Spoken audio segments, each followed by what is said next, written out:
আজকে চলে আসলাম ফরিদপুর আলফাডাঙ্গা ঐতিহ্যবাহী নোয়াপাড়া মোমর বাড়ি। এইখানে অনেক ভূতের আনাগোনা দেখা যায়। এটা হচ্ছে মোমর বাড়ি গেটের রাস্তা। এটা হচ্ছে পুকুর। শত শত বছর ধরে এই পুকুরটা পড়ে আছে। এই পুকুরে কেউ গোসল করতে নামে না ভয়ে। শোনা যায় রাতে নাকি এইখানে সোনার কলস বিভিন্ন জিনিস রাতের দিকে ভেসে ওঠে।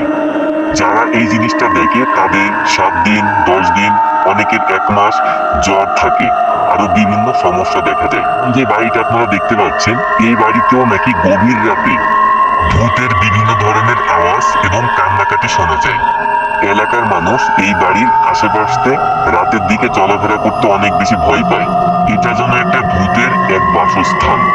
ভয়ে মানুষ এই বাড়ির মধ্যে ঢুকতে চায় না। আপনাদের দেখানোর জন্য আজকে সাহস নিয়ে এই ভিডিওটা করলাম। এখানে বিভিন্ন ধরনের ফলের গাছ, বিভিন্ন ধরনের